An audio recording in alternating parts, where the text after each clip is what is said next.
Welcome to the Summer Accelerator 2021 final. I'm your host, Raya Al-Salahi, and I'm really pleased to be joining you for what promises to be an exciting show demonstrating the innovation and entrepreneurial drive of Imperial College London students and alumni.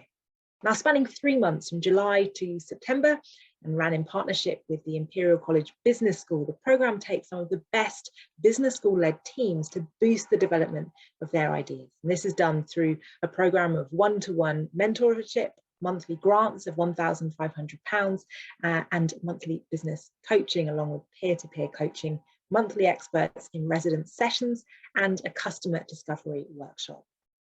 Now, all 7 of the teams taking part in the accelerator will be pitching this evening. Let me just introduce you to them. First, we have Dama Health, who are empowering women and clinicians to make safe, personalised and person-centred contraceptive decisions.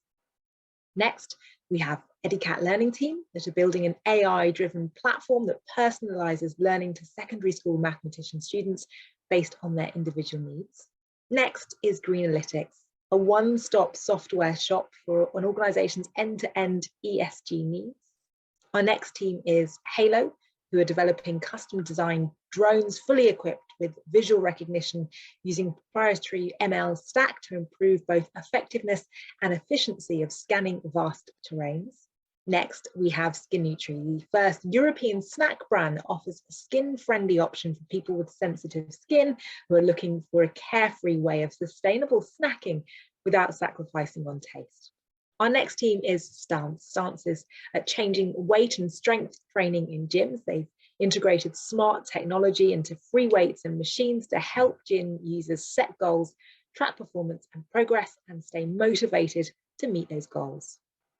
And our final team is Water, developing a turbine-free micro hydropowering device that can operate in the slow-moving waters in flat areas at 17% of the minimal economical flow rate of the best competitor. Now, at the end of the event, we'll be announcing the winner of the £5,000 grand prize, which will be decided by our judges. And firstly, just to say best of luck to all the teams. That brings me on to introducing you to our judging panel.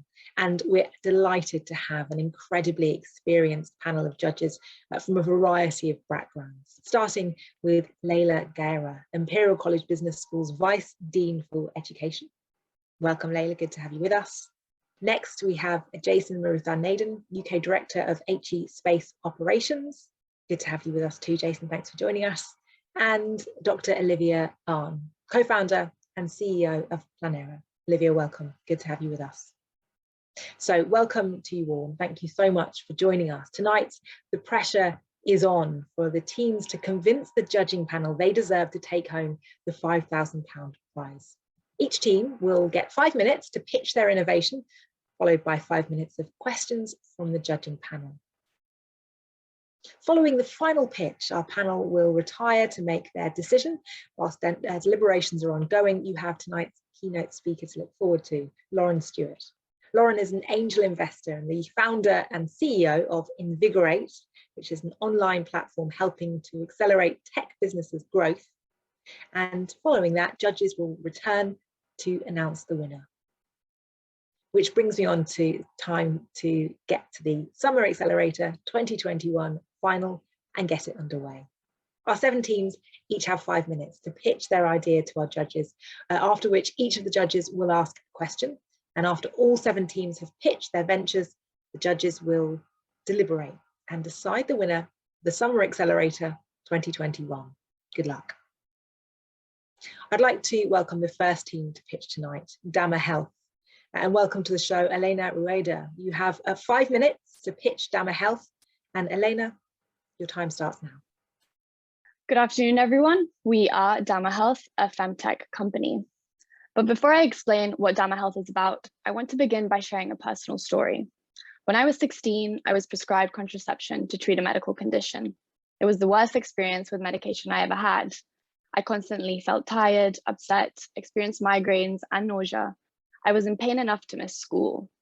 This isn't just my story though, it's the hidden story of most women. Choosing contraception is a hit or miss, with women and users being prescribed contraception on a trial and error basis. Currently around the world, there are 407 million users on reversible forms of contraception, including pills, implants, IUDs, all prescribed during a 10-minute consultation with no personalization. Of these, 8 out of 10 users will suffer from preventable side effects throughout their reproductive life. It's no surprise then that the average user tries 3 to 4 different methods of contraception by 40. This is why we created Dama Health, a digital health platform and proprietary optimization tests that help match women and users to the best form of contraception from the get-go. No more trial and error. So how does it work? A product includes a digital tool and a genetic test, which together create a personalized contraception match based on clinical and evidence-based research. We've used mathematical modeling to build the most comprehensive contraception decision tool out there.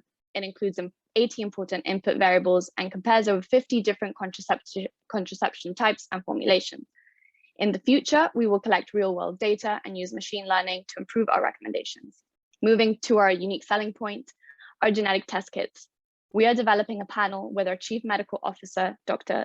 Aaron Lazovitz from the University of Colorado, that will reveal specific genetic insights which are important for choosing contraception, such as risk of blood clots and risk of developing side effects. We are currently working with the university on a grant that will help us commercialize the patents, as well as advance research to validate further genes of interest. We compile all of this together to create an insights report to inform both the patients and the clinicians during the prescription process, gearing them towards making safer and more personalized decisions. So what is the potential for impact of our solution? When looking into the global contraceptives market size, we are talking about a 43 billion spend by 2022.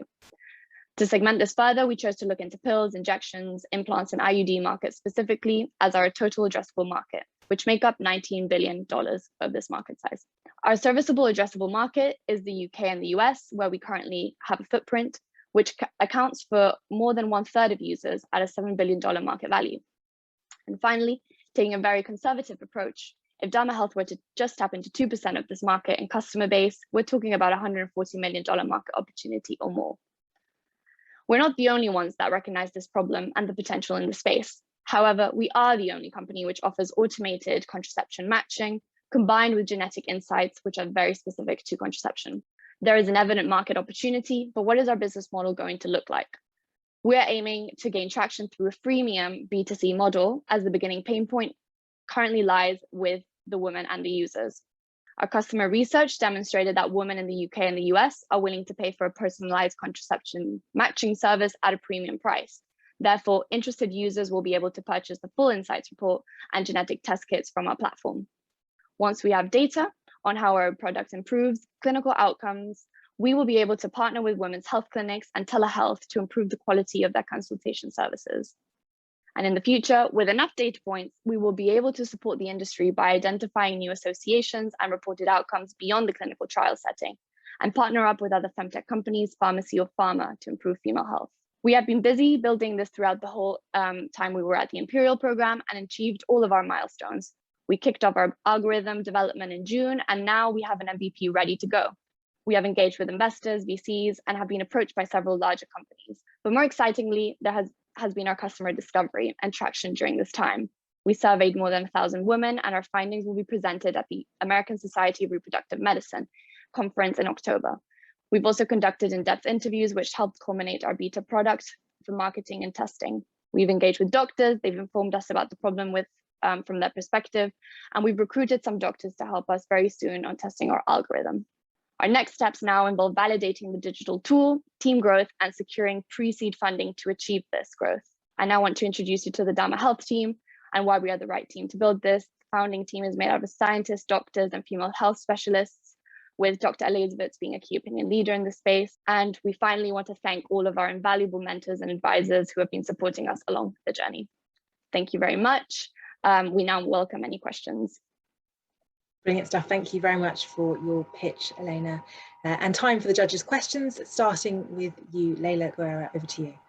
Thank you so much, Elena. And I find that very, very interesting proposal. A few questions I had. You mentioned you would engage with doctors. How would that actually go ahead? I'll pass this on to Paulina. Hi, thanks so much for your question. So currently on our team, we have Dr. Aaron, who is a doctor in the US, but we've also been engaging with doctors here in the UK. So I'm a final year medical student. So throughout my during at med school and with engaging with different doctors through my clinical placements. And so we've been talking to them and finding the ones that are really passionate about and interested in contraception. So women's health specialists and GPs. And the way we're going to engage with them to start with is to validate our algorithm to check whether it's clinically safe. So when algorithm makes an output and recommends some contraceptives, we'll ask doctors to check whether it's safe in what they think and whether it's sort of similar to what they would prescribe. We do think that our algorithm has the potential to actually improve the recommendations, but we'll start with making sure they're safe. Thank you. And as a follow-up question, you mentioned both UK and US as your key markets, but they have a very different medical structure. And have you foreseen that you would attract the private market, or would you, for example, in the UK, try and go via the NHS route? Because we will be a digital platform to begin with, we see that we won't really have much problem in terms of getting to the woman based on the UK and the US. And of course, you bring a really important point about then in which market we will go into first from the clinic side. As Dr. Aaron Lazarevitz is a doctor and works in a clinic himself, we envision starting off in his clinic and in the US to begin with, yes. Okay, thank you so much. Over to my fellow judges. Jason, Matthew, Nathan, over to you next. So what was the most surprising thing that you found during your, let's say, the customer discovery or process? Well, I'm sure Paulina also has insights, but from my perspective, it was really the amount of money that women were spending around trying to really trigger the pain points. So how much money women were spending indirectly on side effects, on consultations, on time wasted, and how difficult it was to really find this in current research and the literature. And so really compiling all of this together to prove and show that women are already paying a premium price for this. It's just not being captured. Yeah, is that also being reflected by the clinicians as well? Yeah, so really interesting insights from both sides. In terms of women, for me, it was the fact that there are some things that are clear contraindications, yet they still happen. So women put on contraceptive pills that they have migraines or blood clot risks, and those things really happen still, which is really surprising. And then from doctors' perspective, I think we were quite, maybe not super surprised, because we were hoping they would be also on our side of that thing, but they were very keen to have something that will help them as well, reduce the trial and error, reduce the inefficiency of the contraceptive consultation, which is just really trying to screen through all the questions without any time for discussion with the patient. So for them, it's less consultations and less time wasted can also translate to savings in the future. Okay, next to Dr. Olivia Ahn. Thank you so much for your pitch. It was great. I just wanted to ask sort of two questions. I'll give them both to you and then leave it to you. So the first one is sort of, my question is timeline to market. In my experience within a quasi-medical product of sanitary products, there's a fair amount of sort of regulatory stuff that I see within the medical field. And in the US and UK, you have in the US like the FDA, and it appears like a lot of the development would be in-house. Would like to ask firstly about that. And secondly is sort of the further exploration into the regulatory, like what are the challenges in getting this product to market? There will definitely, if we try to really integrate into the clinical system, we will definitely come through regulatory hurdles.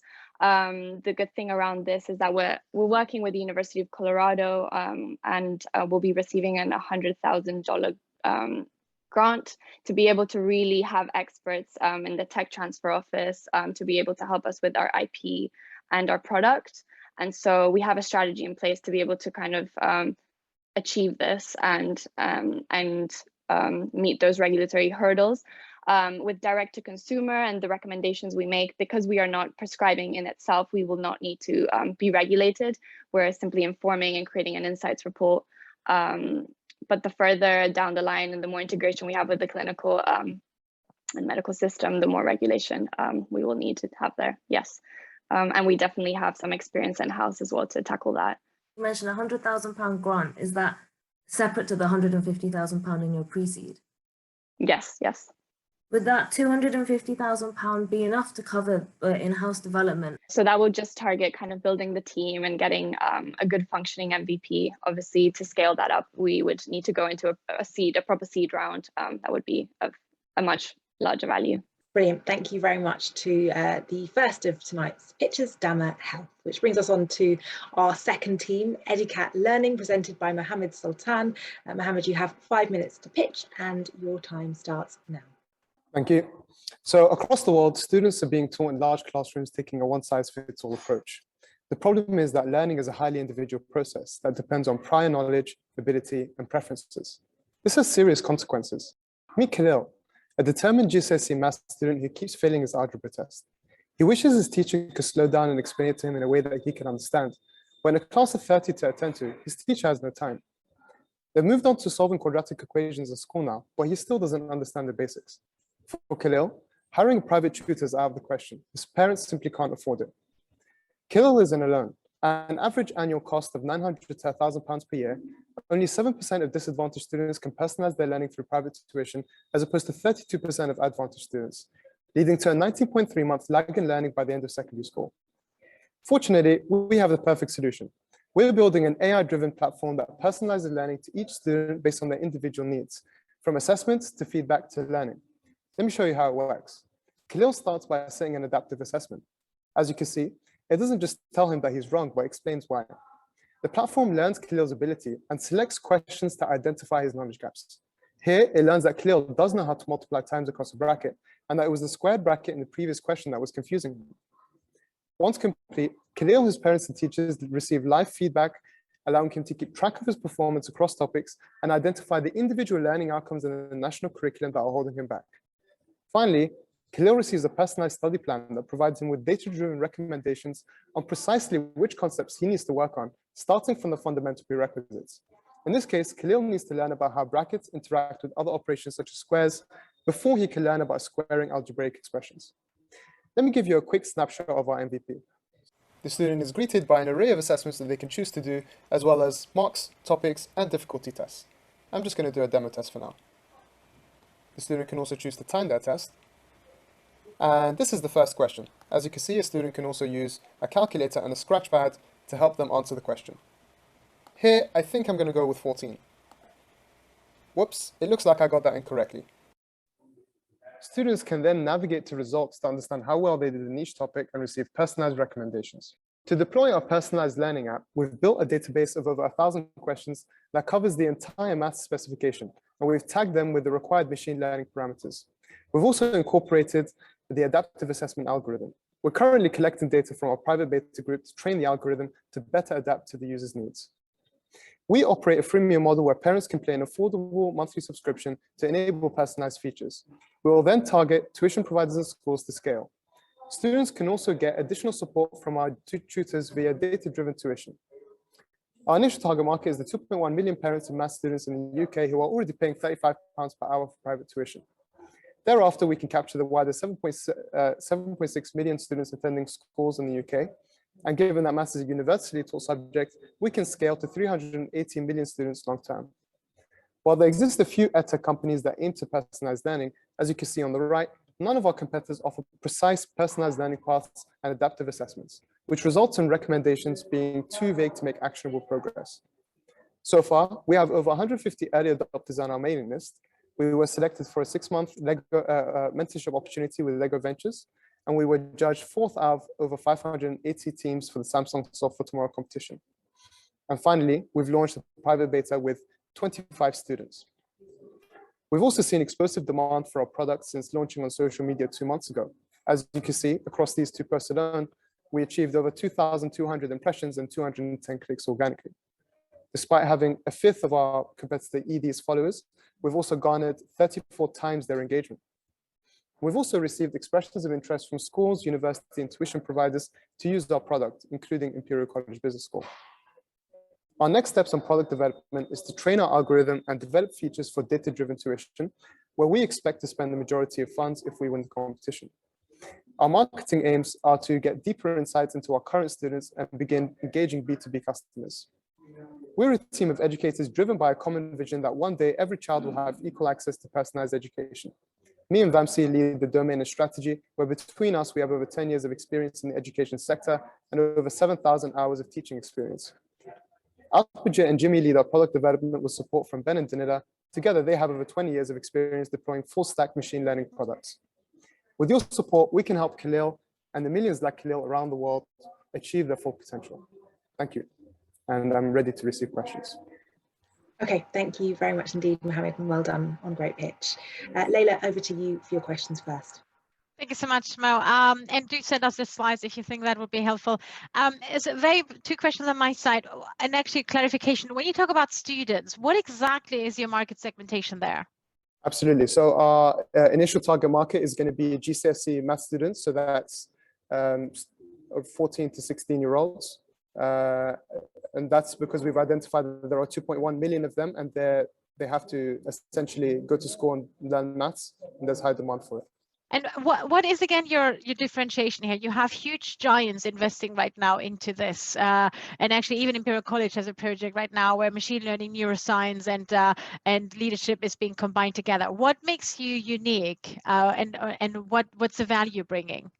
Absolutely, yeah. So the main, I would say the biggest differentiator, more than the AI aspect of things, is our adaptive assessments. So our assessments are really good because they've been properly tagged with the learning outcomes, the time taken for the student to answer, the student's background. They can make good judgments about what the student's level is and throw a question that's going to teach them quite a lot about the student. And this is essential if you want to get a good comprehensive picture of the student's performance, because obviously it's hard to test the entire specification. And so because we can learn a lot about the student with a small number of questions, our recommendations can be a lot more precise and a lot more effective. Thanks. I'll hand over to my fellow judges, but it might be worth that you consider all of this from a WP angle. The widening participation angle is a big priority and would be potentially quite interesting for this. I'm handing over to Olivia. Okay, Olivia, to you next. Thanks so much for the great pitch. Just wanted to ask a question about how you validated your USP in terms of like data. You've got the advantage that you have is, you know, access to so much data. I'd love to hear a bit more about that. So we launched an MVP of our adaptive assessment. So initially it just adapted according to the difficulty level. And then we provide the students with recommendations across topics. And students, it was with 50 students, 85% recommended it to their peers. Okay, Jason, to you next. Okay, so interesting presentation. Just a few questions. So the first one really is related to an earlier comment that you mentioned around maths. So can this platform or technology be used for other subjects as well? Because essentially, let's say mathematics versus history versus languages versus English, you know, they're very different requirements. And and then the second question is, what's the connection between your platform and Lego, and do you have other strategic partnerships in mind moving forward? Yeah, thank you very much for the questions. So on the first question, yes, we could pivot to other subjects that are quite quantitative. Maths is usually the best for this because in terms of automatically marking the student and being able to split up the curriculum quite kind of concretely, maths does quite well. And because it's universal, like if we did languages or history, that's kind of a different curriculum university. So we do have plans maybe to science. Physics is definitely an appealing option, but we'd like to stay within maths and really do this well before we pivot to other subjects. We actually plan on scaling vertically, so to primary school, to A-levels, to university before we actually move on to another subject. And on your second question, so our affiliation with Lego Ventures is that we have mentorship. Of course, Lego have access to a lot of schools and expertise when it comes to delivering products that are engaging to students. And so they provide us with mentorship and other strategic partnerships. So we're also got a relationship with Samsung. We actually today, we're speaking at the London Tech Week for Samsung in terms of education for the future of students. And so there's potential for partnership there as well. Brilliant, well done, Team Edicat. The third team to pitch tonight is Inabel Fang and Lloyd Rayner from Halo. And can I just start by asking you just to share your screens. You have 5 minutes to pitch and your time starts now. Thank you. So good afternoon, everyone. We're Halo, and at Halo, we're solving search within search and rescue. Now, when we look at search and rescue, there's two key statistics that really jump out at us. The first one is that within 35% of call-outs, there is a death or a life-threatening injury. And even though this number is so staggeringly high, it still takes on average 42 hours to resolve a call-out. And it's taking 42 hours because existing methodologies are just too limited. Specifically, people and dogs are unable to cover the large distances. And helicopters and military drones, while such a great solution, are such a scarce resource and in many instances price prohibitive. We've also found that by speaking to customers, they've highlighted the severity of this problem, highlighting that it's that severe that they've started taking matters into their own hands and started to adopt consumer drones, even though they publicly stated that they're not fit for purpose, lacking many of the key features they require, for instance, object detection, navigation, and being able to operate in adverse weather conditions. And this is where Halo comes in, combining both hardware and software to deliver a 10x improvement over existing solutions. It works in 3 simple steps. First of all, the technician, whilst out in the field, would deploy their drone and highlight the area of search. The vehicle will then autonomously map out its route and follow that route using computer vision trained to detect people.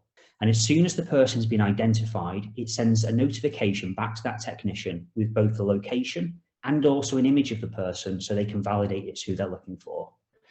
And just to go a little bit deeper into how we've managed to achieve all of this, we've managed to achieve this by applying techniques typically used within self-driving, using game engine technology to simulate thousands of virtual search and rescue scenarios, allowing us to train our software in 1/60th of the time over conventional methods. Let's look at the markets. UK search and rescue is our entry point into the market with 30 million per annum of opportunity. We'll then use the experience obtained to go into similar markets that require waterproof drones with person detection, such as the military, emergency services, security, and surveillance. The market is roughly around 3.3 billion per year. Lastly, we'd also like to tap into the adjacent commercial market, such as on-demand delivery, which has a 12.6 billion of market potential. Now, we're really keen on going to market sooner rather than later, given the severity of this problem. And actually, by speaking to customers, we've identified an innovative way that we can get to market quickly by integrating our software stack into existing off-the-shelf drones, which are already used within these organizations. The benefits of this is it allows us to get to market quicker and mitigate some of our risk, but also start generating revenue, which we can then simultaneously feed into the development of our hardware. And just very quickly to have a look at the competitor landscape, we see these two groups of competitors. Those on the left-hand side, which in many instances are over-engineered in terms of features and therefore don't meet the price requirements, versus those on the bottom right, these consumer-type drones, which lack many of the key features, but do hit the affordability criteria for search and rescue. Let's look at the progress made.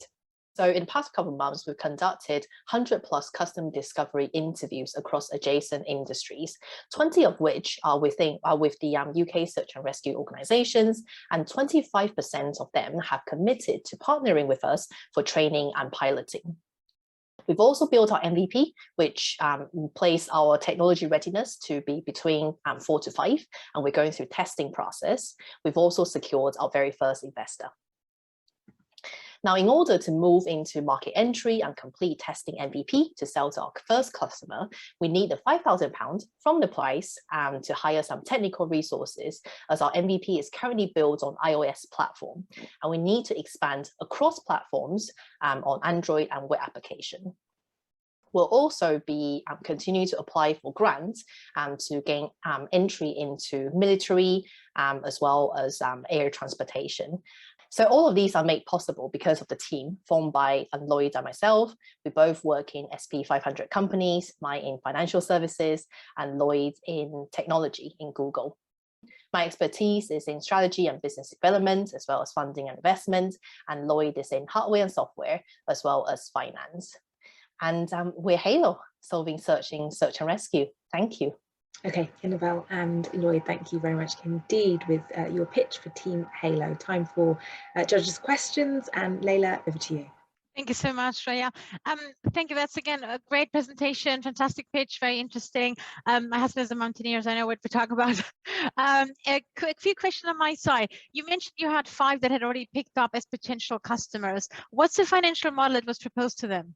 We're looking to charge in the first term on a subscription basis for a web application, iOS application, Android application, which would be charged on a monthly basis. And what would be the profit for you on that monthly charge? So in the first term on the software side, the profits margins are actually relatively high, given it's a software only offering.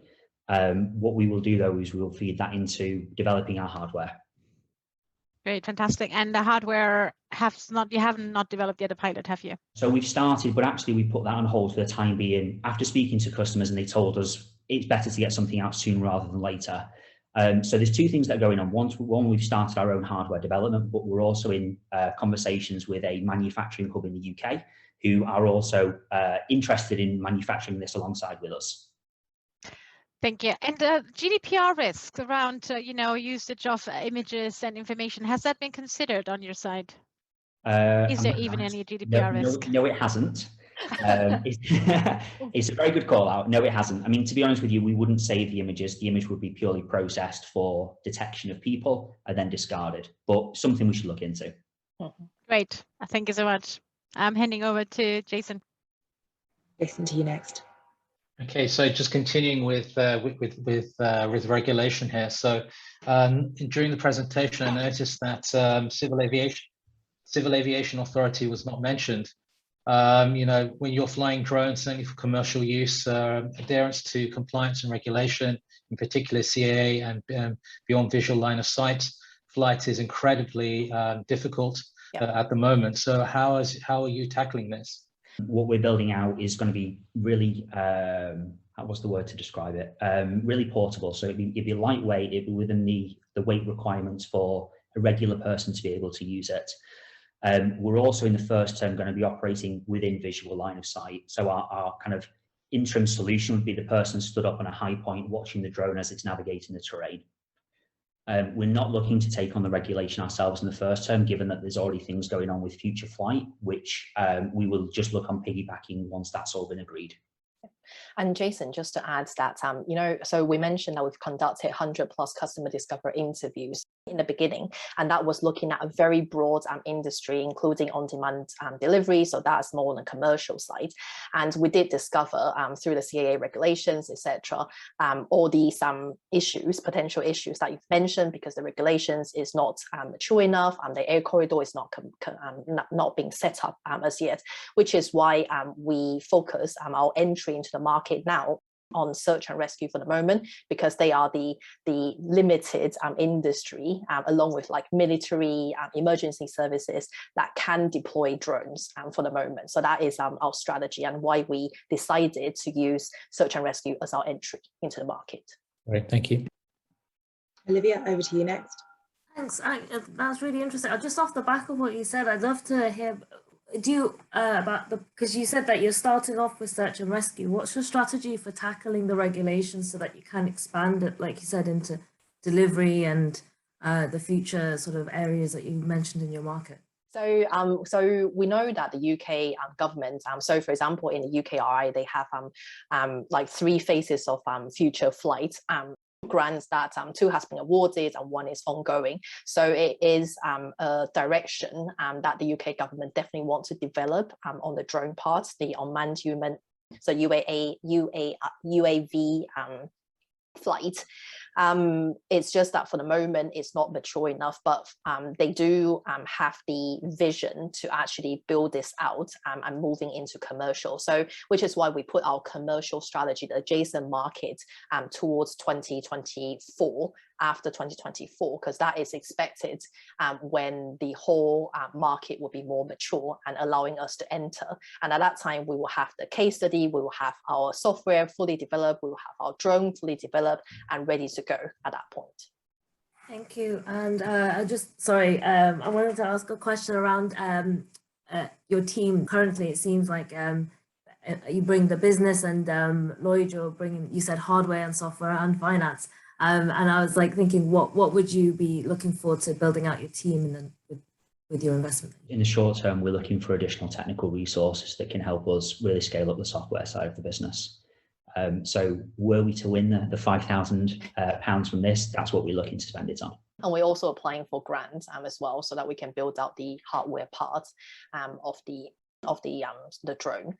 But yeah, so as always said, the current focus is on technical resources, but as the company scale out, then we need to start looking at salespeople, we need to start looking at operation people. Okay, well done to Team Halo. Moving on to our fourth pitcher tonight, and Spandon Shah, welcome to the show to you. I'd just like to remind you before we get started to please begin sharing your screen now. You have 5 minutes, Spandon, to pitch Greenalytics, and your time starts now. Hello everyone, good afternoon. We are Greenalytics, and today we are going to speak to you about our software proposition aimed at transforming organizations using environmental, social, and governance ESG data. Companies are now increasingly being assessed on wider ESG aspects of their business operations. For corporates, this means increasing investor pressure, growing regulatory scrutiny, necessity to engage with all stakeholders, and expanding ESG-related disclosure requirements. Let's see what this means in practice. We'd like you to meet Aditya and Amy. Aditya is the CFO of a publicly listed company in India who's been tasked to submit a mandatory ESG report for the first time. Amy, on the other hand, is a finance controller at a family-owned private business in India with exposure to export markets. There's pressure from overseas customers to make their operations more sustainable. While they both are in different roles and organizations, they are now looking at a similar challenge. There's a common set of questions on their minds. What exactly is this new requirement? Where do I start? How do I explain this to my teams, and so on? This is a recurring theme that we've come across while speaking with finance and accounting executives of various multinationals in India. This takes us to our problem statement. Companies don't know or are struggling to manage their ESG requirements.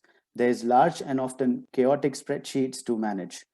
There is difficulty in consolidating and computing data and metrics. Teams often have limited visibility over the applicable ESG frameworks. And lastly, there is lack of access to instant ESG data. All this means costs and operational inefficiencies and risk of inconsistency in reporting and compliance. Our solution to this problem is Greenalytics. Using Greenalytics, an organization will be able to manage its comprehensive ESG data in a single location. Predictive and historical analytics will help an organization generate actionable insights regarding its sustainability agenda. Greenalytics will also help generate automated and customized reports to meet requirements of multiple stakeholders. Let's now take a look at how Greenalytics works. Let's see how it works. First, the upload option lets the user upload the raw data such as water and electricity consumption, diversity, trainings, etc. The uploaded data will be initially processed and normalized in a standard format. Then, using AI and ML, Greenalytics will calculate the ESG metrics, perform predictive analytics, and generate actionable strategic insights. The customized dashboard shows the calculated ESG metrics at micro and macro level. The analytics feature dives deep into each metric. The report generation feature helps user generate reports in global frameworks like GRI, SASB, etc. in a single click. Greenalytics will therefore work as a one-stop solution to an organization's ESG needs. As you can see, Greenalytics has a simple interface and is centered around the business user in mind. So what will be our target market? Leveraging our strong network, Greenalytics will initially target companies in India. Various external developments like mandatory ESG disclosures, growing ESG-linked capital markets, and increasing sustainability targets of both Indian and global multinationals present a huge opportunity. So what will be our business model? We will be adopting a flexible and highly scalable business model. Starting with a 15-day free trial to get the look and feel, we'll then offer 3 different subscription options depending on the business needs. Who is our competition? In India, Greenalytics will face competition from Trini, a domestic player, and other international software options. However, through its USPs and key differentiating features listed here, Greenalytics is well placed to capitalize on the growing market opportunity. Let's look at some of the commercial traction we've achieved over the past 2 months. 2 organizations in India have agreed to work with us on a pilot basis. JC Stones is a mining company. The other is an FMCG multinational with almost 100 million in turnover. We also have collaboration with 2 mid-tier accounting firms as a go-to-market channel. Additionally, we are having discussions with 4 other Indian multinationals regarding trialing our MVP and subsequently our beta version in the coming months. So what lies ahead for us? In October, we plan to finalize the MVP and work towards additional features as part of our beta version. We are then looking to trial this beta version with additional companies early next year. In April 2022, start of the new financial year in India is when we are looking for a formal launch. Let's now meet the Greenalytics team. The co-founders Deepak, Gautam, and I have a very diverse background and professional experience. Using our complementary skill set and support from external partners as part of our advisory committee, we are well placed to make this venture a commercial success. That's it from us. Thank you for listening, and we now welcome any questions that you might have. Brilliant. Thank you, Spandan. Well done. First to you, Leila. Thank you so much for that presentation. Great, very insightful. You mentioned, I can see the benchmark and I can see kind of the profile, but how do you define what the right metric is? Are you basing it on the Sustainable Development Goals of the United Nations, or how do I know that I'm actually not, or I am being sustainable? Thanks for that question, Leila. So yes, we are kind of considering some of the standard frameworks that are out there. For example, GRI and different locations, including in India, have come up with kind of a standard format that they would want companies to use while disclosing their ESG data. So we'll start with GRI and the Indian equivalent of GRI as a starting benchmark, and then we'll subsequently expand it to include SASB and a couple of other international frameworks that are out there and which will be prescribed in due course by some other jurisdictions as well. Thank you. And one of the main challenges companies face when they're addressing this is that they don't seem to see the financial revenue, the financial profit of being sustainable. Has that been considered as an angle on how you can actually help companies define an action plan, or is this just purely a self-awareness tool? No, so I think that's why we said we're looking to transform.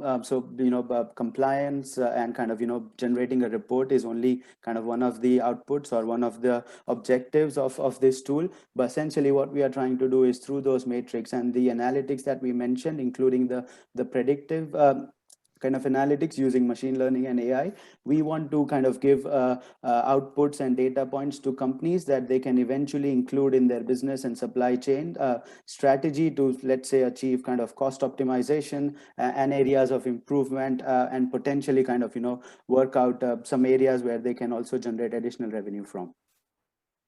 Nice presentation. So my question is, what are your plans for internationalization? So you mentioned India a lot in your presentation. Where are you going to go next? This is a global problem. The reason why we kind of started with India is that the three of us have, and I myself am from an accounting background, so we just wanted to leverage the network and kind of get the MVP, get kind of our enhanced version out there, test it. But subsequently, obviously, as part of the MBA, kind of we have a lot of people who are from across jurisdictions, Serbia, the US, Australia, etc. So we then plan to kind of, work out a way to subsequently expand into those jurisdictions where there is a mandatory requirement. So for example, UK 2022, there's a regulation that a few companies will have to start doing this on a mandatory basis. It's kind of a similar theme in the US and a couple of other jurisdictions. So we'll kind of slowly and gradually, once we have kind of a scalable solution ready while working with companies in India, we'll then look at some of the other options out there, including reaching out to companies in the UK, US and Scandinavia, where adoption of ESG is at a slightly mature stage. I just have a follow-up question.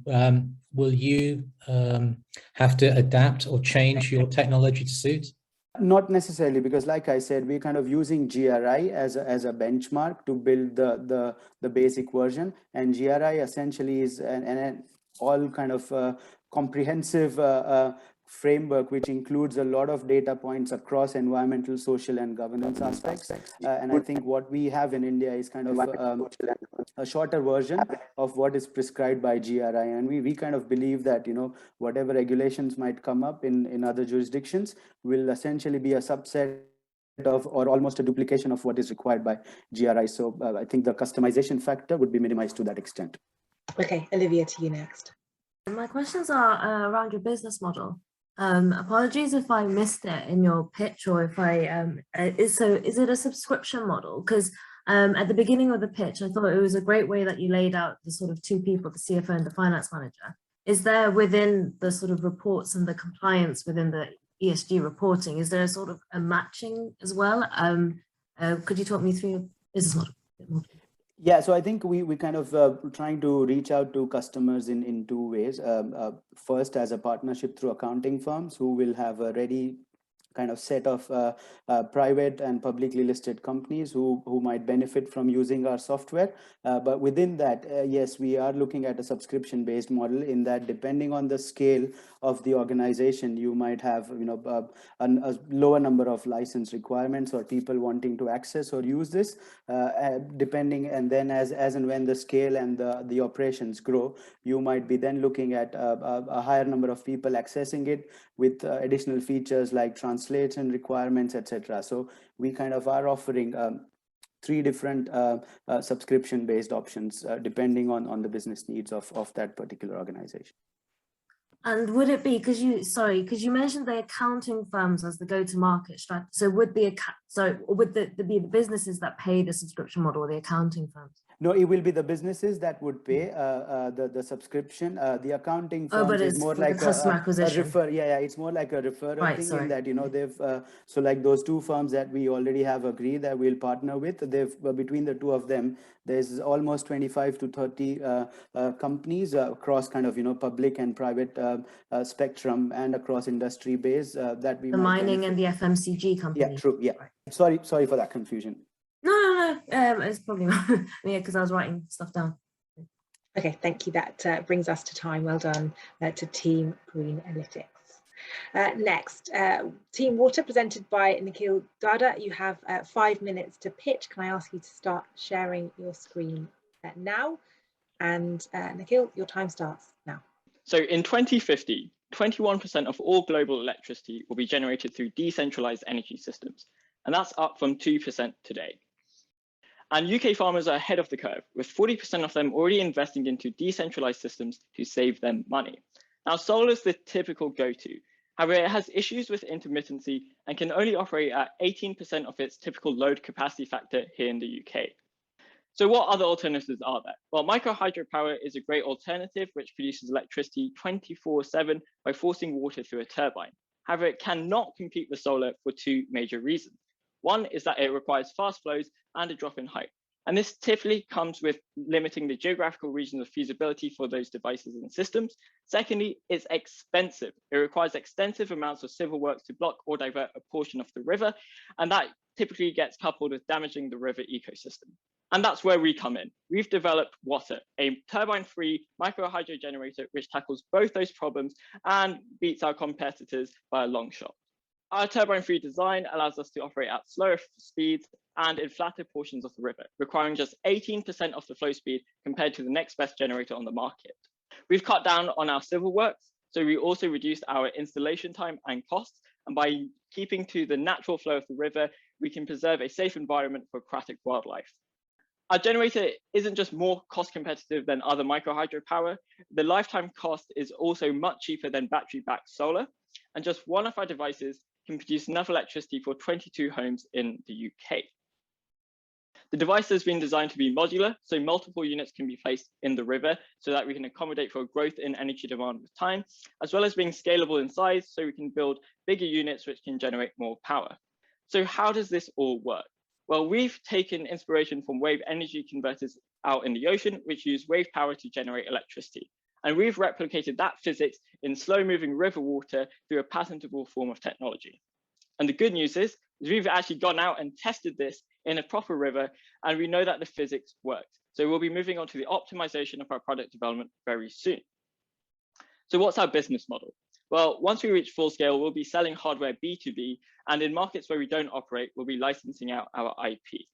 So not taking into account all the new sites that our device makes feasible, the global small hydropower market right now is worth £2.2 billion. And our beachhead strategy is to actually tackle the UK agriculture industry in the UK first. We've had amazing interest from the sector in the UK, with 3 agricultural industry consultancies giving us a letter of interest where they want to partner with us to sell our devices internationally to their clients. They're also willing to back us on UK-led piloting trials. We also had a letter from Kingspan. This is a £15 billion global public company which has strong expertise in manufacturing and product development, and it also has strong commercial and industrial ties. They want to partner with us to progress our product development and hopefully eventually either acquire us or license out our IP and technology. So by 2026, we're expecting to have at least 320 units sold, generating a revenue of £12.8 million. And if we look at the competitor space, 2 of our closest competitors have generated both $30 and $40 million of revenue each. And being unique in design, our device can operate at 6 times slower speeds and tackle those previously inoperable stretches of river, which places us very competitively in the market. So we have the right team to execute all of this. Our unique team of diverse engineers and business school students have complementary competencies in design, product development, and entrepreneurship. And we're also planning to bring on a civil engineer as well. And we've been backed by 2 amazing advisors with strong technical and strategy knowledge in this field as well. Our strategy advisor has recently worked with a wind energy startup and have also got them acquired with Kingspan as well. So what does the future look like? Well, we're going to carry out another full system test by the end of this year and start developing our new test facilities, which will facilitate faster prototyping and optimization for higher fidelity models. And that's where the funding from Summer Accelerator will really come in handy, because it'll allow us to accelerate in that optimization phase, as well as buy us new equipment so we can have better sensory modeling and better progress. We'll also look to put in a patent application by Q3 next year. So at Water, we're really excited to be part of this journey of decarbonizing the economy and our lifestyles through clean, reliable, cheap, renewable energy. And we hope that you will enjoy our success and really accelerate our progress here today. Thank you so much, and we'd love to take any questions. Okay, thank you, Nikhil, with a team of Water. Let's cross to the judges for questions, and Layla, to you first. Thank you so much. Thank you again. Fantastic and really interesting. I had not seen such a device before, which is a good news, I think. A question, you mentioned hopefully they will buy us. What's your vision for this project? Is it indeed that you'd like this to be bought out by a bigger company, or something that you can see long term? Yes, we have considered a few extra strategies. We could build a business out of it, or we could ultimately license the IP, or just sell upfront. We are excited to spend some time with the agriculture sector here and really get to understand how the device operates. And then we'd like to look at the mini grid market in the future, because we know that there's a huge push to bring energy access to the nearly 800 million people who don't have it. We've chosen agriculture here first because it is a market where we can sell a product that hasn't had years of testing first before you're willing to power your home with it, of course. So once we reach that stage, then we would probably look to sell to a bigger player that is able to have that global manufacturing capabilities that we wouldn't be able to bring that kind of level of competency. Thank you. That was going to be one of my questions. So to follow up on that, and please excuse my ignorance, but river permissions, how does it actually work? How can you install something like this? Does it have to go through the government? How would you approach that? So we do need licensing agreements here in the UK. So we need to get an eco-analysis done, and then we'd work with environmental agency to verify that the product is safe to use in the river environment. As I said, we're selling the hardware. So any permission licenses on the landowner's side will come from them and not us, because we're simply just the product seller. So any distributor or anyone who actually wants to facilitate the device on their site would need to seek their own permission first, and then install our device, but we'll be just selling the device to them. Thank you so much. Over to Jason. 2 questions. So the first one is the transmission system. So it's great to have a little unit inside a river, but how do you transmit that electricity to the grid? And then the second question is interesting competitive slide presented, but have you thought about turning the competitor slide on its head and relabeling it strategic partnerships, because your technology seems to be quite differentiated from the others? Could you not complement rather than take on the market? Right. So I'll take the first question. So with connecting to the grid, the device itself can be either connected to the grid if there's local grid infrastructure in place within a 200-meter radius. But most of our customers have said that they want this for like direct to appliance applications. So if I have a local warehouse, which is 100 meters away, and I have a seed heater, or if I'm doing fish farming, for example, and there's local heaters, the device itself will just power the appliance straight. Because we're selling the device, the distributor will be doing a lot of the product installation side. So anything with cabling will be done from either the client side or from the distributor. We will be just selling the hardware mainly, and the connections to any local cabling that they have. Thanks, Jason. I love that you spotted that.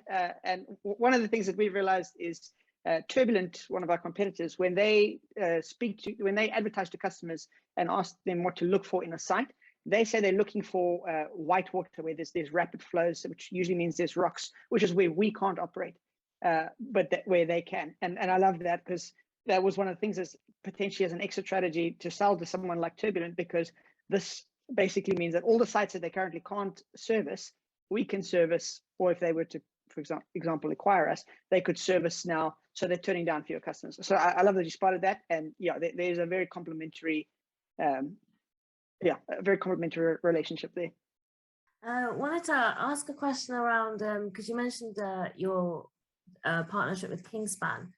Just wanted to ask, because you've said that the technology could be patentable as well. Do you anticipate any challenges in the scaling of the product to sort of mass market? Because it's like like you said, it's hardware. And with that, my sort of second question, I'm just going to put out there, is anticipated funding requirements for something that would be quite capital intensive, I assume. Have you considered other funding strategies like asset-based lending? So with Kingspan, what they are is they are a global company that supplies building related products. And so they help corporates with pretty much anything to do with their physical footprint. And so we mentioned that one of our advisors had previously advised a wind turbine startup that was acquired by Kingspan. So they've got expertise selling these kinds of devices globally to their corporates. They've got an established customer network. And so we would seek to scale it globally by using a partner like that, whether that's through licensing or they buy the IP. But they have an incredible ability to scale, which would take us years to build up. Yeah, and I'll happy to take the second question. So in terms of funding, there's a lot of funding routes. At our current stage, we're applicable for lots of innovation grants like UKR Innovate, as well as other competitions like Greenhouse Climate Kick, which we can sort of work on those in further accelerators and programs. But the end goal is potentially to work towards sort of like green financing, because there's a huge sort of pool of green financing options, whether it's from the World Economic Forum, which may happen later on down the line, where we sort of reached a bigger scale, or it's through sort of partnering up with other companies where we can get sort of joint financing and really push our product development as well. Okay, that brings us to time. Well done, Team Water. The sixth team to pitch tonight is brought to you by Ben Harrison from Stance Fitness. Ben, can I start by asking you to begin sharing your screen, and your 5 minutes starts now. So you may not know that physical inactivity is costing the NHS £20 million every day. But something we all know too well is that staying active is really hard. 73% of people who set fitness goals quit before they hit their targets. The challenge is the current gym experience just doesn't work for most people, with over 50% cancelling their membership within the first 12 months. Across 40 interviews, gym goers told us that a lack of fitness knowledge and being able to sustain motivation were their biggest barriers. Of nearly 150 survey responses, 85% of users stated they were looking for a better way to structure and track their workouts. We also ran interviews with several high-profile industry experts, including the former CEO of the Bannatyne Group, as well as Europe's largest fitness equipment servicing company. They told us the biggest challenge for gyms is member retention. High churn rates translate into millions of pounds in lost revenue every single month. Underlying this is a lack of competitive advantage, as well as being unable to improve overall member experience in line with key market trends. Stance created the Meta network to turn the dumb gym environment into a smart, connected and networked space. The network consists of three main components, which track weight lifted, repetitions and power curves in real time. The node, which you can see on the right, can be retro or factory fitted into all existing gym equipment. The link on the left is a wearable device, which is worn by gym members and covers all free weight exercises. It measures hand position in space and a range of biometric markers. Our software then turns this information into actionable insights for each of the key stakeholders. This is done through the hub, which consists of a mobile app and a cloud platform. Members can automatically track every exercise, repetition and kilo that they lift, highlighting progress as they get fitter and stronger. They'll be able to set goals and create smart workout plans to help them achieve them. Access to on-demand instruction, as well as our form monitoring tool, will make sure that users train effectively and safely. For gyms, they'll gain valuable insights about their members, helping to reduce member turnover and drive secondary revenue streams. They'll also be able to manage their assets in real time, helping to lower costs and streamline their operations. We're operating in a multi-billion-dollar industry with 180 million gym members across the globe. This product has massive potential for impact, and we're aiming to install our hardware into nearly 5,000 gyms, supporting 1.5 million members within the next 5 years. Our model is a B2C SaaS model with two core revenue streams. The first will cover hardware, asset management, and member insights for each of the gym locations. The second is a variable fee, which will be based on the number of active members that each gym has on the platform. So Stance is unique. It's the only product on the market to cover every piece of strength training equipment in the gym. Our service to the gym themselves is also the only ones to deliver both member insights and asset management capabilities. We currently have working prototypes of the hardware and software elements, with which we've already begun initial gym testing. We're filing a patent to protect our IP and have established several routes to market. Service Sports, a service and maintenance company, and Nord, a European equipment manufacturer. So let's meet the team. Alex is our CEO, and he brings a wealth of operational experience, having founded and scaled a number of small businesses. Jayshan is our CTO. He's an engineer and has managed a wide range of R&D projects from ideation through to delivery.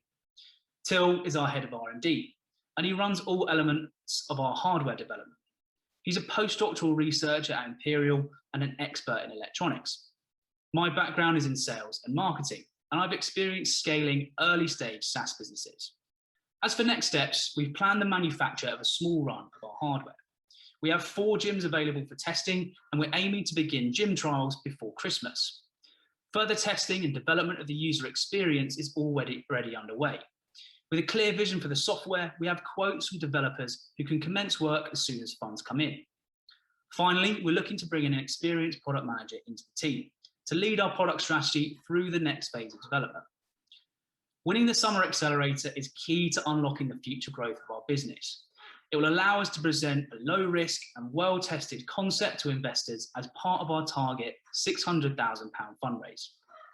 Thank you so much for your questions, and we look forward to taking some time. Okay, well done to Ben Harrison from Stance, and let's cross to the judges now for questions, and Layla, to you first. Thank you so much, Ben. Again, fantastic presentation.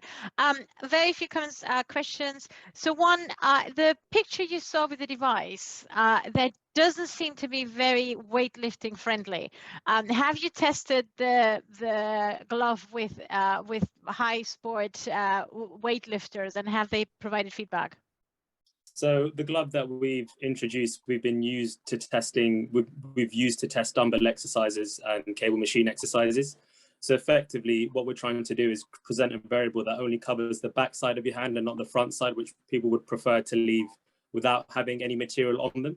So in terms of its durability, it can withstand all the weights that you need to lift in the gym. Yes, and have you compared to other competitors, like for example, you know, the belts that you have to wear and other wearable devices that give you that market insight?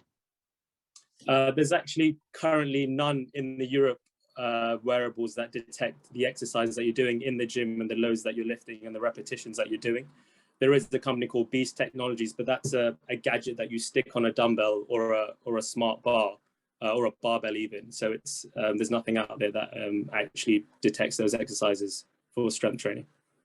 The other benefit of having a glove, well, two benefits. Firstly, it can detect biometrics, which is part of our USP. And secondly, what it allows you to do is detect where your hand is in space. And the benefit of that is that by doing that, you can tell how people's form is for exercise. Now, when you go weight training, quite a lot depends on the angles of your hand or the angles of your arm. Nobody else can detect at the moment the angles of people's hands and arms, and therefore they can't help them develop their form to give them better exercises. So that's why we've chosen to use a glove to do that. Fantastic. So then let me ask another question. Is it then linked to gym optimizing the service to their users, back to this current comment, or is it about convincing gym users to continue going to the gym, and that information would be maybe less relevant for them? I think the two components are very closely linked. So the sale to the gyms is that poor retention, they're basically losing millions of pounds in revenue every month. So by improving the overall member experience, helping people actually achieve their goals will reduce that retention issue. And all you need to do is move the needle by 1%, and gyms' profits will increase by 5%. So and the idea behind the hardware component is the upfront investment is very, very small. So it's only £1,200 a month, and they get all this added benefits to kind of increase the value of their assets they've got in the gym already. Handing over to Jason. So Leila, you actually stole my question, so I'm going to have to improvise here. So, okay, going back to, you mentioned member motivation, and then you mentioned the gym, in particular, this device to enable or unlock secondary revenue. It's still not clear to me actually who your customers are and who you are actually serving. Because essentially what you could do is that you could split your presentation and have one flavor completely focused on members and one flavor completely focused on the gym, let's say gym owners. Which one are you siding towards? Siding towards the B2B market. So there's more revenue for us in the first instance for the B2B market. In other words, selling to the gyms. It's very clear, and the other benefit we have for that is that we're already starting to develop a route to market in that. So Ben mentioned Service Sport. Service Sport are Europe's biggest servicing and maintenance company for gym equipments, and of course they have access to people like the Nuffield Trust and the gyms of the Nuffield Trust. One of the benefits about this piece of equipment is you can retrofit this equipment into almost every single piece of weight training equipment in the gym.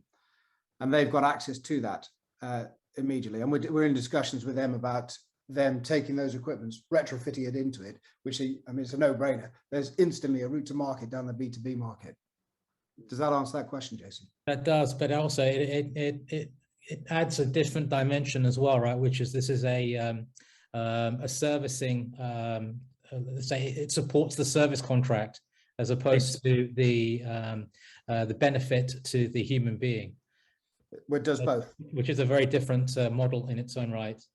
Yeah, the data that the device develops can help both the end user, the gym user, and the service and maintenance organizations. So it's possible to develop both those routes at the same time because it's the same data. Great, thank you. Over to Olivia.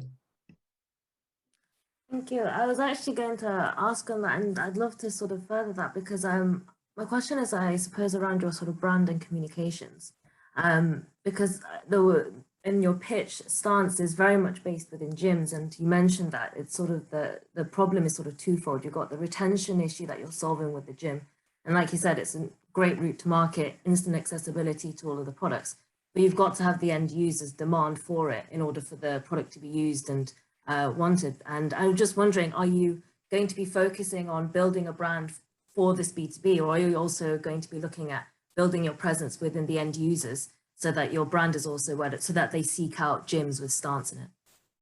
Yeah, so it's a really good question. So as Alex said, the primary sell is to the gyms, but like we've kind of touched on, the dichotomy is the member is the revenue stream for the gym. So we have to obviously create a product and a brand that actually gym members will engage with actively. So the focus for us is initially building our stance brand for the gyms. In all likelihood, as the product is put into the gym environment, it would actually be white labeled. So you'll most likely see Virgin Active, Pure Gym, Nuffield Health on the actual product, but the user experience, which frankly I think is going to be by far the most important element of this product working, creating sticky users, will all be our design and what we're testing at the moment to make sure that actually members will engage with the product and basically love using the tool. That's a great point. And I just had a thought as you were saying that. Have you considered gamifying your platform? I remember with the Pokemon Go where everyone was outside. I wonder if there's a way that, because I'm also wondering with the white labeling, I'd like to sort of push back on that. Is there an opportunity that you could, really build your presence and be like, actually, if you get a couple of influencers, for example, like Vin Diesel or The Rock, will have like their moving gyms with them, install it in them, with that go-to-market strategy, bringing in some great, I'm just thinking off the back of that, but yeah, going back to my original question about gamification. Yeah, the focus, sorry, Alex, the focus is absolutely on gamification. Fortunately, Peloton have cracked this model. Their retention rates are 99.6%. So they've got the product interface that kind of actually creates those sticky users. So we're looking to basically take the core elements of that sort of gamification, good quality data, fantastic user experience, and just plug that into the gym environment. So actually members can then reap the benefits of having good software whilst they're in the gym. Alongside that, and to your point around influences, absolutely is going to be crucial. And the fortunate thing about the lockdown is we've seen the rise of the sort of digital influencer, and we're looking as part of our products in the long term is to kind of create a community around the gyms. And we very much see like influencer partnerships as a crucial part of that, and to be able to bring people onto the platform, get them excited about the benefits of how it works. And to the point about how do we get members to engage, that's very much part of the process that we see as we enter the market. Okay, that brings us to time. Thank you very much to Team Stance. And on to the final team to pitch now, and Skinutri, presented by Nellie Wessels. Welcome to the show, and your 5 minutes starts now. Welcome to Skinutri. My name is Nellie Wessels, and I'm excited to take you on a journey today to revolutionize the way we snack. Since I was 13, I was suffering from acne, and not only did it affect my mental health, but more so did it impact my everyday life. Whenever I went to the supermarket, I struggled to find a snack that wouldn't potentially harm my skin. And doing some research, I realized that I wasn't alone. In fact, 90% of all people struggle with acne at least once in their lives. So due to a lack of availabilities in the market, I made it my mission to change the game and founded Skinutri, Europe's first lifestyle brand that provides a skin-friendly chocolate for people like me with sensitive skin. And here it is. We are ready. And how does it work? Well, our chocolate is infused with premium skincare ingredients. It's developed by experts, backed by science. It's vegan, organic, sustainable, and of course, utterly delicious. And if you don't believe us, let's see for yourselves what our customers think. I like it. What do you think? That one's really good. I love the nutty aftertaste. I like the way it dissolves on my tongue. It really dissolves on my tongue. I like that one a lot. Wow. So now that we've seen what our customers think, let's look at our business model. It's simple. We are a consumer goods brand. We get our beans from Peru, produce them in the UK together with experts, with leading chocolatiers and dermatologists, infuse them with premium skincare ingredients that you would usually find with premium skin and beauty brands, and market them through social media, and lastly, sell them through our website and offline retailers. And what does the competitive landscape look like? Well, we obviously have the classical brands like Lindt, Green and Blacks, and Milka that really focus on the traditional and product-centric chocolate making, while we also have direct competition highlighted in red that focuses much more on the functional and product aspects, while we carve out a niche being the most eco-centric and functional brand on the planet. But this is not everything. Our USPs are manifold, but let's look into detail. First of all, it's our unique skincare ingredients mix, including plant-based collagen, which is completely novel on the market, and we are the first to use them, hyaluronic acid, prebiotics, and many more that are clinically proven to enhance the skin. And secondly, our novel and sustainable packaging that you can see here, which is hexagon shaped, so also challenges the incumbent brands like Lindt in their way, and we get it design registered to keep that competitive edge. And what does our market potential look like? Well, considering that 9.4% of the world's population are currently suffering from acne right now, and more than 17% of the UK's population consume chocolate daily, we reach a serviceable obtainable market of £11.3 million right now. So what have we been doing over the last 3 months? Well, in July, we focused on really getting the chocolate right and delicious and finalizing our packaging MVP. In August, we then went on to focus on our go-to-market strategy by looking at our beauty campaign and bringing our first advisory on board. But I feel this month we really made the biggest jump by finalizing our legal checkup, kicking off the design registration, and last but not least, we had our first official interview with no one less but the Financial Times. But let's see for yourselves. This is a sneak peek of our first beauty campaign that is going to be launching soon. And here you can see me in the Financial Times interview, which is going to be released soon as well. So what is our technology readiness looking like? Well, we got our chocolate MVP built and tested and our website just ready to launch. Then we have our trademark registered and kicked off the design registration process. And we've also finished the packaging design and finalized and signed a production agreement. But all we need to fully load is now the Summer Accelerator grant. Because what happens next? Well, considering that we received the grant, which would cover nearly all of our production costs that we can get ahead of the market, our next 3 months could look like this. In October, we are part of the UK's biggest food and beverage fair for startups, where we will be pitching to the likes of Selfridges & Co. Obviously, with the product in place, this would be great because that would mean that we get our first shelf experience and a listing in a major supermarket. In November, this would mean that we could have a better ease of financing our next production run, as we have the first interests of the likes of such as Guillaume Coffee House. And last but not least, in December, we want to be ready to get on the shelves with major retailers such as Selfridges & Co, because this is the hottest season for confectionery business. So a good company is never built without a great team behind it. And this is us, Jasmine, Miriam, and myself.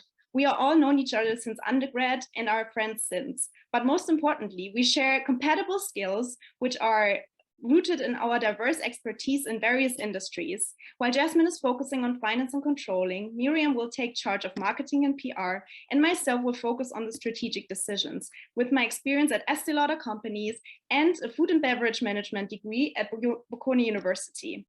And let's not forget about our first advisory member, John, who has leading experience in finance and legal issues and guides us on that as well. Let's revolutionize the way we snack. This is Skinnertree, and thank you for listening. Okay, Neely, thank you very much indeed. That is your time up. Let's cross over to the judges for questions, and Naila, to you first. Thank you so much, Nele. Very, very helpful presentation. I absolutely love the design. I think it's certainly unique. I did observe that one of your testers is actually your advisory board member, so I will not take his opinion. There is a conflict of interest. Two questions, actually. Why did you decide to go with chocolate and skincare? Well, we could have also gone with skincare products, but I mean, you know it yourself, the market is huge and there are tons of companies out there. So to really challenge the industry, you have to do something completely novel. And this is why we chose a product, which is kind of a vehicle to portray our skin-friendly lifestyle that would really challenge the, I would say the vision that everybody thinks that chocolate is bad for your skin. And also when I was working at Estee Lauder companies, I had obviously deep insights into the skincare and beauty business. And once I actually came across a report that said that the beauty food market is growing, and you probably know the vitamin gums that are enhancing your hair, etc. And this is like a huge market that is growing steadily. So I was asking myself, okay, why can't you just do that with skincare essentials? And so, yeah, we did research and found out this is definitely possible. And yeah, this is how it all went through. And the design reminds me a little bit like Foreo skin products. Have you considered partnership with more skin-related companies? Yes, I think Jasmine, Miriam, you want to add something? Yes, we definitely consider that.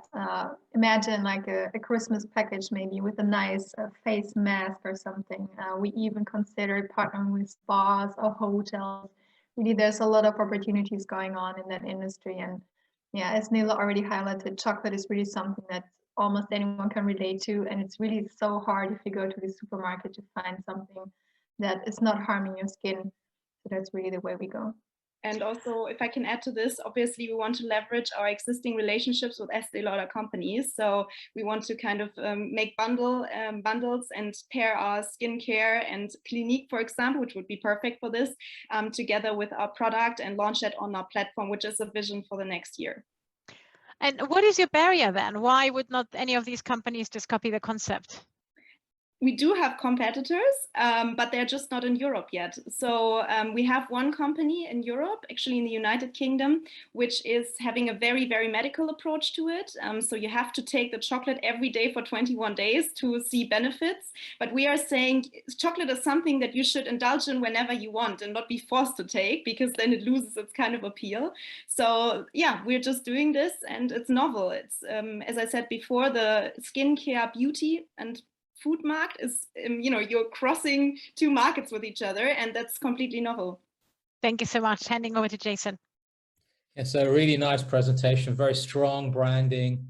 But for me, the ultimate question is, does it actually work? What is the research? What is the data? Yasmin, do you want to go ahead? Yes, of course.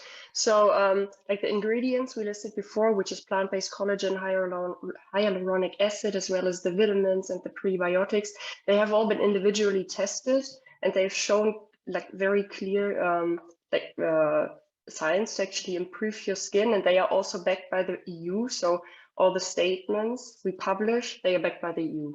So yeah, so it's EU regulations that we are focusing on ourselves, and the dermatological expertise. Dermatological application as opposed to, let's say, ingestion are two completely different routes. And so do they work when you eat them as opposed to when you apply it on the skin? And also when you're combining, let's say, different active ingredients together, the efficacy sort of goes down a little bit or changes slightly. Have you looked at all of that stuff? Yeah, good question. Of course, we asked ourselves that too. But to be honest, the good thing is about the ingredients that, as Jasmine said, they are individually enhancing your skin, and we make sure that the rest of the chocolate is completely skin friendly. So that is not only about the skincare mix, but also about the sugar we use is coconut blossom sugar, which has a low glycemic index. So everything that is low in glycemic index basically doesn't raise your blood sugar level too high, which doesn't or prohibits your sebum glands to produce excess amount of sebum, which then causes acne. So we make sure on every step of the route that we're focusing on the skin, on being skin friendly. However, and this is an important point, we are not allowed in the EU to claim that it's enhancing your skin. This is just EU regulation, but the research behind it is promoting it. We are just saying, okay, we have those ingredients in the end, and you can you can infuse them into yourself, and it will have similar effects. Great, thank you. Over to Olivia. Hi guys, thank you so much for the great pitch. Just wanted to ask, as you mentioned, you were aiming to get stocked by December of this year. Whilst that's a really awesome opportunity, well done guys. I'm just asking around, because consumer products is all around margins. My first question is, what's your pricing point? And sort of like, who's your sort of main competitor on your shelf space? I'd love to hear more about that. Sure. So as you can see here, this is the product. This is like our final prototype because obviously we need to produce the real one now. And here you can see the counter displays. So how we're going to sell the products is in counter displays of 10 units. And we sell them for an RRP, so a retail recommended price, because obviously in the end, the retailer can do whatever they want with the price of £6.50. And that leaves us a 30% profit margin, which is normal in the food and beverage industry. And regarding your question of retailers, so since we had the interview with the Financial Times, we've been approached by many people who are like, oh, this is a new and novel product. What are you actually doing? And Selfridges in particular is on the hunt for the newest and innovative products. And we've had our first contact with them, which sound promising. So yeah. Awesome. I'd love to follow up on that. So is that £6.50 per hexagon? Exactly. This is a £6, and I can show you another one. What are your competitors on a similar sort of grammage? If it's like, I don't know if it's like 100 grams or something, if I were to see, like you mentioned Lindt or some other sort of mainstream competitors that would be sitting next to you on your shelf, what would be the pricing point for them? Miri, do you want to go ahead with this? Yes, so our hexagon chocolate bars are 50 grams each. That's a smaller portion. Our direct competitors are also around that number, a little lower maybe.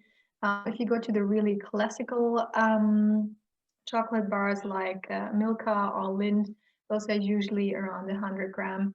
And for the pricing, of course, those are a lot lower because it's traditional chocolate. If you go to the direct competition, actually they can range much higher in price. So we're kind of in the middle. We want to set us apart clearly from the traditional chocolate, so we are a lot higher than that, but we are not on the highest point of competition pricing.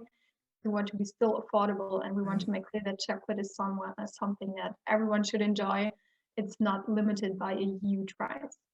Yeah, okay. And just to add on that, our direct competitor in the UK, because this is the only brand that sells in the UK, it's Estée Choc. They sell their package for £29, which is a 21-day challenge that, as I said before, is a medical treatment. And then the other next direct competitor, which you can get from the US, is selling their products with a similar gram and weight for £9. Awesome. So we are challenging this because we want to be skin friendly for everybody. Yeah, that's great. Have you validated your pricing point with your customers? Yes. So when we did the trials, we obviously asked, okay, what's your benchmark? What would you be able and willing to spend? And especially the people with those skin irritations. And I think a lot of you can agree, we all have them from time to time.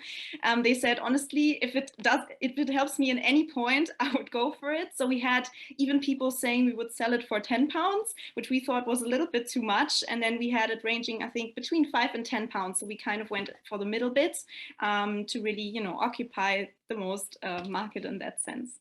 Okay, afraid that does bring us to time. Team Skinny, thank you very much indeed for a brilliant pitch.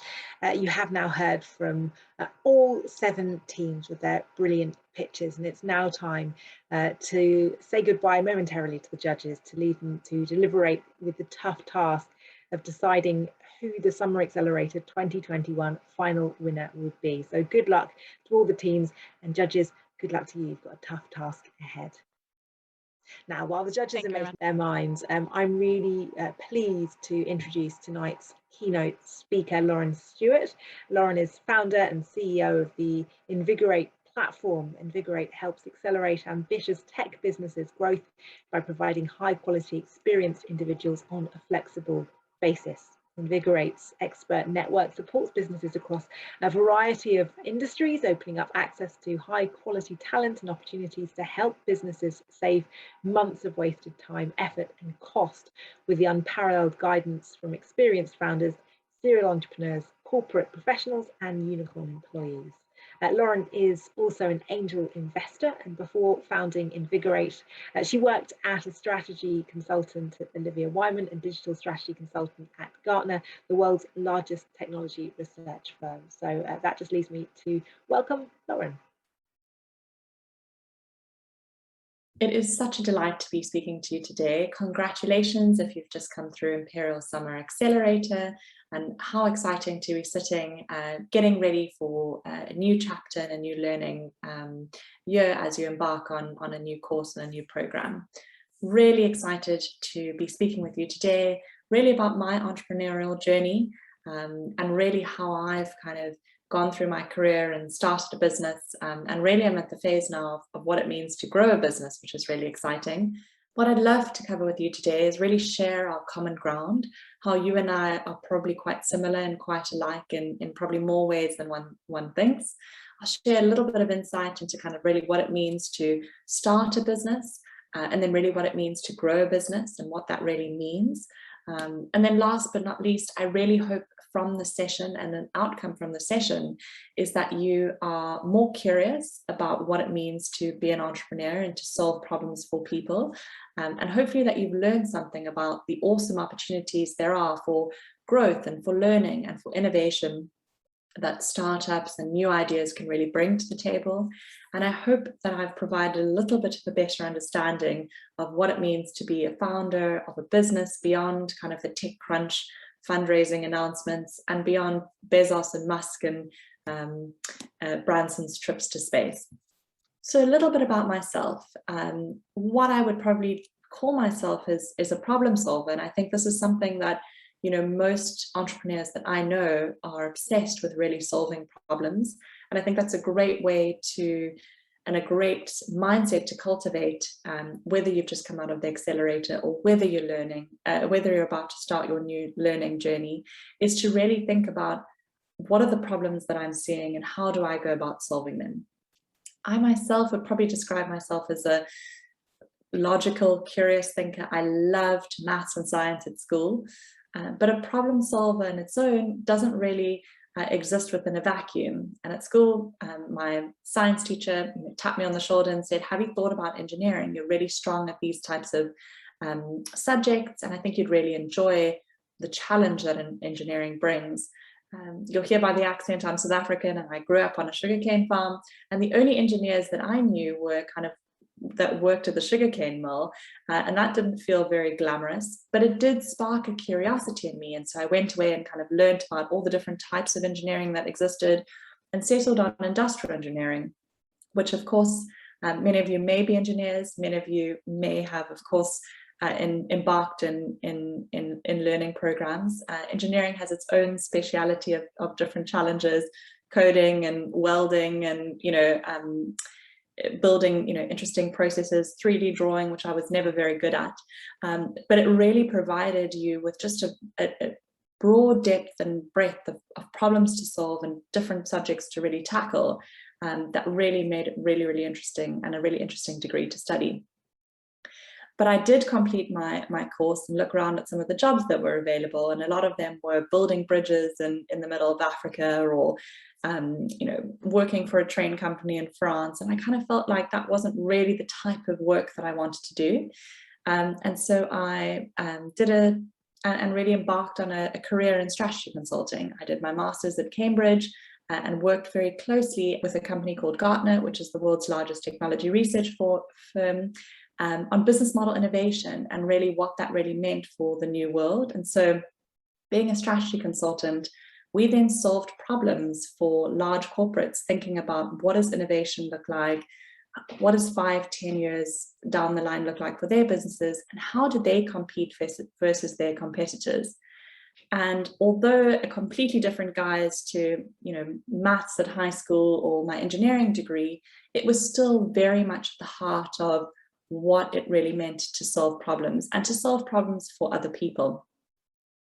It was actually during my time as a strategy consultant that I worked on a broader policy piece with the British Business Bank and Treasury, looking at how to get more scale-up capital into the startup ecosystem. It was really apparent through this, speaking to both investors and to founders, that although more capital would be incredibly beneficial to pump into the economy, and of course to fund more interesting ideas like some of yours that probably already exist, or some of them that are in your minds, it was really interesting talking to founders specifically on what did they actually need to start and grow a business. And it was very apparent that there wasn't one central place that they could go to for really great quality expertise and an understanding of what it meant to grow and scale a business. You will have seen in the newsletter headlines that it is all about, big announcements around billion-dollar businesses and large businesses that tech entrepreneurs are creating. But it's really daunting when you're at the start of your journey and you've got some investment from an investor. What's next? How do you actually deliver on the promises and the vision that you want to create?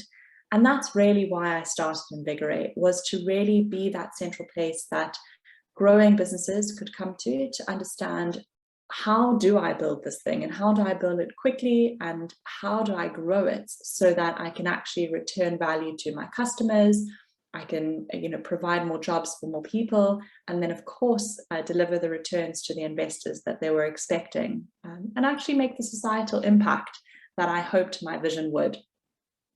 And so that's what I do as my main day job, and I'd be delighted to walk you through more about my journey as we go through.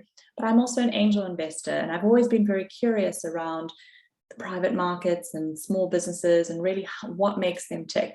And so I started angel investing really easily to start with, just via crowdfunding platforms, and really understood, what does it mean to create a pitch deck, to sell a vision?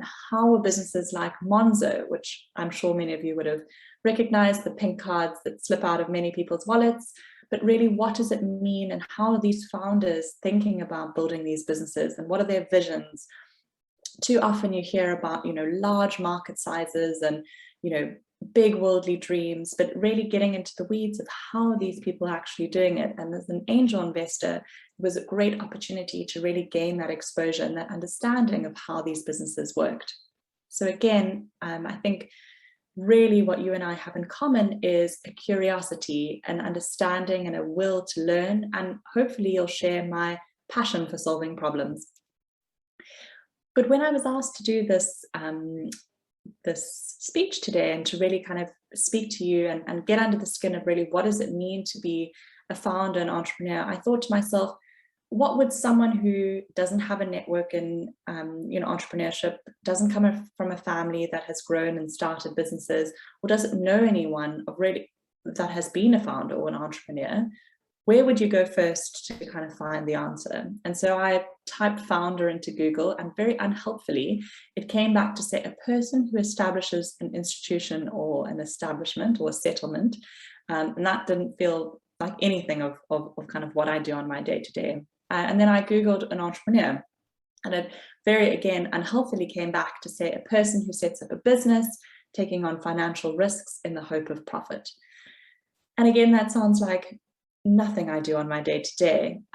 And so really daunting for someone that's wanting to start a business and really find some level of commonality or identity in being a founder or an entrepreneur, when Google so unhelpfully comes back with those search results. And I hate to take on Google, but I definitely am going to provide some feedback that is not an adequate description of what those two roles are.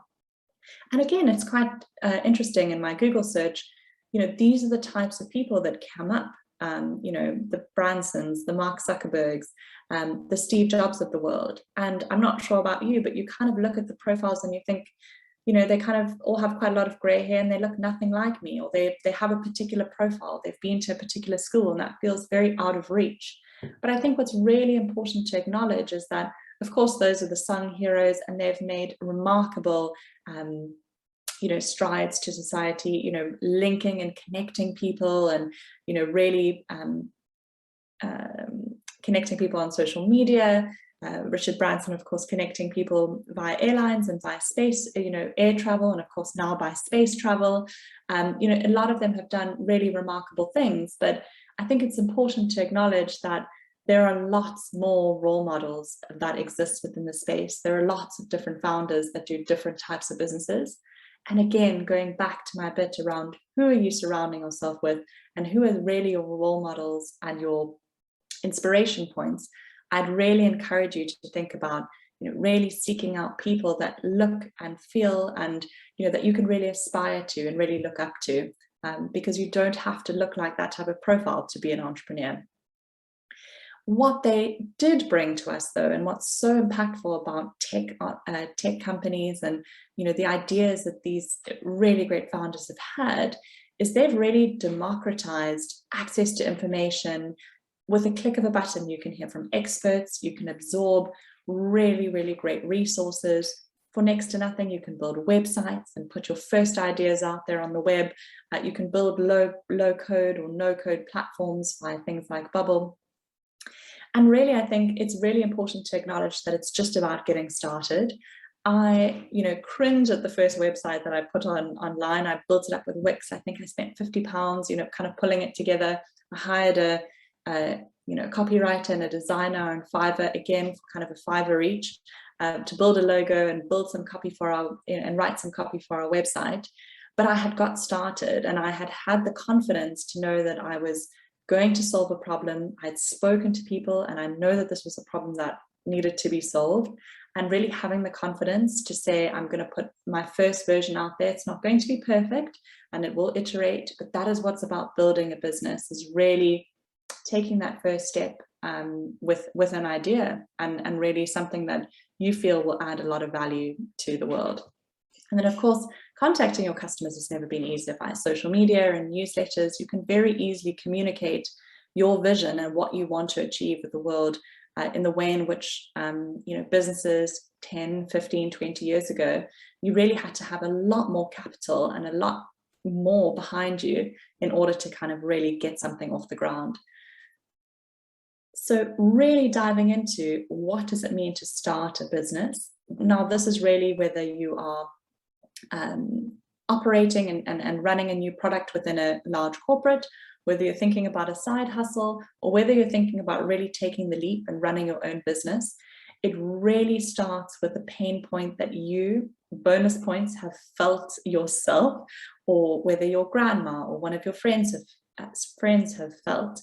It's really about diving very deep into who are you solving a problem for, and really what is their frustration? How big is their frustration? And are they willing to pay for it?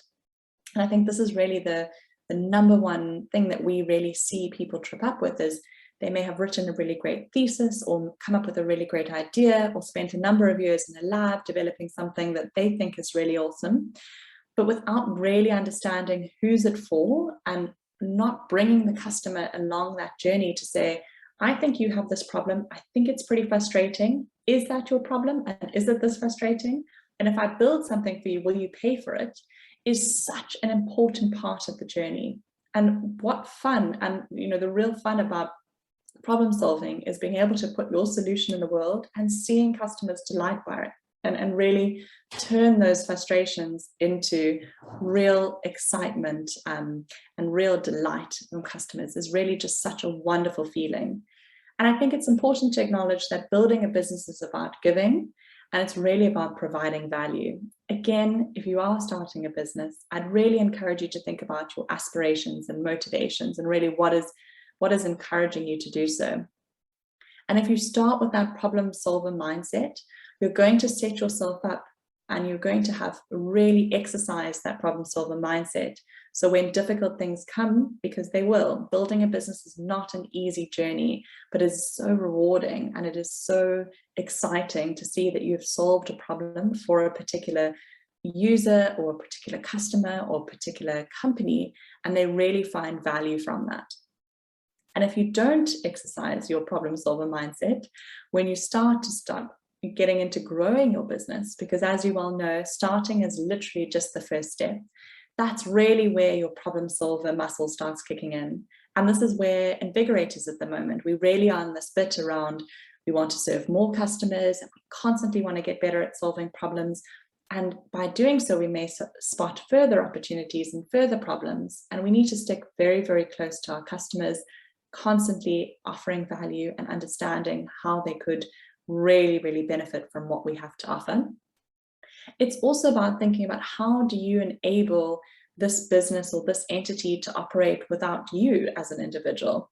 I think a very important part about starting a business is getting into the right mindset that you are you and you're a big part of the business when it starts, but it really is an entity in itself. And and what is really good for mental health and being a founder is actually separating the two, that you're building this entity to serve customers and to grow on its own and really kind of build the right type of team to do so, but it's not all of you. and it's not personal if difficult things come within your business journey. Really approaching it in that perspective has really been really impactful for me in being able to kind of weather the storms and some of the difficult challenges. And some of the other exciting things about growing a business is, do I have the right team in place? Have I empowered the right type of people? All skills that you're learning sitting at the tables that you are today, whether that be in the accelerator or in your learning programs that you're about to embark on, the people you're surrounding yourself with and the problems you're solving together and the networks that you're building is all just so incredibly additive. You could be sitting next to a colleague, a customer, a future supplier.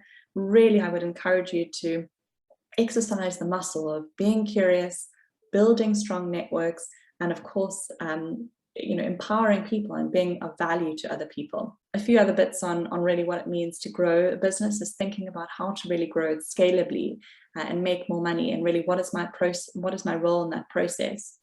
But you'll see the two problems are very different. And I think a lot of people want to jump straight to vision and straight to market size and really try to tackle a lot of the scale up problems first. Whilst absolutely you need to make sure that you have enough customers going to buy your product or service, it's really making sure that you just keep very, very tight when you start around what your customers need. So I hope that, there are a few of you that are thinking to yourself, actually starting a business is quite an interesting angle for me, and I may be slightly more encouraged, or maybe it's an angle that I hadn't thought of for my career. I really would encourage you that if you are a problem solver and you want to kind of make an impact, there's no better journey than an entrepreneurial journey to do so. It really is just such a delight for me personally to wake up every morning and add value to another person's business and help another person's business grow. And in turn, because we're helping them, we help grow our own business. And it's just such a wonderful mindset and a really motivating mindset to get into every morning. Really, the world needs people like you to solve the toughest challenges yet. And you'll notice that I haven't put things in like climate change or renewable energy. Those themes are too broad. What you really need to be thinking about is specific use cases for specific people. So reliable internet in rural African villages. Someone needs to bring sustainable alternates to the market for single-use plastics in supermarkets. What about clean energy for industrial use? We've managed to do it in the home, but we really need to be able to do this on a larger global scale for enterprises and for industrial purposes. What about food waste control from parts of society where it's just really out of control? And what about food security and counterbalancing that in other underserved parts of society? One-click checkout across the internet. Please, can someone solve this? Entering my card details every time is so incredibly annoying. And then, of course, last but not least, the pandemic and new opportunities will constantly pop up. But if you've got that curious mindset and that opportunity to spot new ideas, you really will thrive. So in the pandemic, cybersecurity for small businesses has really become such a challenge. And if you're curious and if you're thinking about how can I add value and how can I solve problems, you'll see that there are endless opportunities. And so don't feel paralyzed by not having an idea now.